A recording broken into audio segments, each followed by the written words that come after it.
দেখেন, আমি যদি আপনাকে এখন কোনো তথ্য দিতে চাই, এই তথ্যের পিছনে আসলে একটা প্রুফ দেওয়া দরকার। আমার তথ্যের যে যথেষ্ট ভিত্তি আছে এটাকে দাঁড় করানো দরকার। এলোমেলো তথ্য দিলে কি হবে, যে এই তথ্য বিভ্রাটে তৈরি হয়ে যাবে।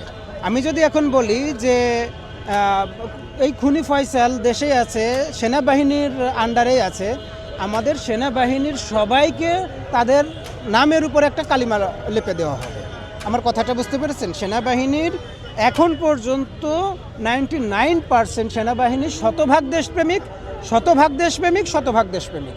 হ্যাঁ, 2-4 জন যারা আছে, যারা মনে করছে যে ছায়া সরকার হয়ে গেছি আমরা তাদের বিরুদ্ধে লড়তে চাই। যদি তাদের বিরুদ্ধে কোনো রকম কোনো অভিযোগ আসে, সেটাকে আমরা বিপ্লবীরা যারা আছি তাদেরকে সামনে নিয়ে আসতে চাই। আমার কথাটা বোঝা গেছে? ইলিয়াস ভাই বলেছে, পিনাকিদে বলেছে, এরকম 10 জন বলেছে, এই জন্যে না। যদি এর কোনো সত্যতা থেকেই থাকে, আমরা তাদের মাধ্যমে জানতে চাই যারা এই বিষয়টা নিয়ে তদন্ত করেছে। না হলে কি হবে, সেনাবাহিনীকে মুখোমুখি দেওয়ার। এখন সেনাবাহিনীর সবাই কি দোষী বলেন? পুলিশে যারা তদন্ত করেছে এরা তো সর্বোচ্চ চেষ্টা করেছে যে একটা চার্জশিট দেওয়ার জন্যে। এখন তারা হয়তো বিভিন্ন চাপে ছিল, বিভিন্নভাবে তদবির এসেছে। এখন পুলিশ চেষ্টা করেছে, আমাদের কাছে মনে হয়েছে যে তাদের চেষ্টাটা যথোপযুক্ত না।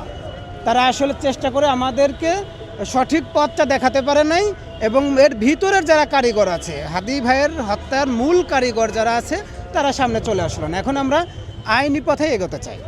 একদম আইন যেটা বলে, আইনি পথে আমরা এই মামলাটাকে মোকাবেলা করতে চাই। যদি কোনো রকম আপনার মনে হয় যে না, এটাকে আন্দোলনের গতিপথ পরিবর্তন করতে হবে, আন্দোলনের মাধ্যমে এটাকে আদায় করতে হবে, সেক্ষেত্রে আমরা ইনকিলাব মঞ্চের আদেশের দিকে তাকিয়ে থাকব, তাদের আদেশে কাজ করব।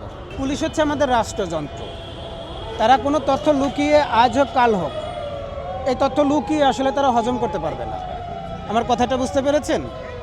আয়নাঘর লুকায় রাখতে পারছে, গুম খুন লুকায় রাখতে পারছে। বরং যারা মনে করতেছিল যে আমরা সর্বোচ্চ অত্যাচার করে, সর্বোচ্চ দমন পীড়ন করে মনে হয় 41 সাল পর্যন্ত ক্ষমতায় থাকতে পারবো, তারা ক্ষমতায় আছে এখন। বরং তারা মনে হয় সর্বোচ্চ লাঞ্ছনার জীবনযাপন করতেছে। পুলিশ যদি এখানে কিছু লুকিয়েই থাকে, আমরা আবারও আইনের ভাষায় কথা বলবো। আমরা এই সরকারের আমলে চাইব যে এইটার একটা ফাউন্ডেশন তৈরি হোক। আমাদের চাওয়া থাকতেই পারে, এখন বিচার চাওয়াটাও যেন অপরাধ না হয়ে যায়। যে বিপ্লবীরা হাদি ভাইয়ের হত্যার বিচার চাচ্ছে, সেটা যেন আবার অপরাধের পর্যায়ে নিয়ে না যায়। আমরা কোনো রকম কোনো তথ্য বিভ্রাট চাই না। পুলিশের এর ভিতর যদি কোনো দায় থাকে, পুলিশ যেন দায়টা এড়ায় না যায়।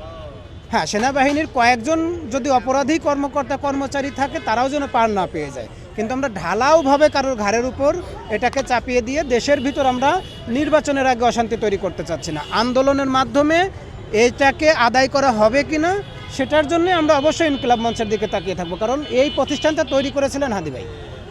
আমার কথাটা বোঝা গেছে? আমরা নির্বাচনের বাধাগ্রস্ত হয় এরকম কোনো কথা, এরকম কোনো তথ্য এই মুহূর্তে বলতে চাই না।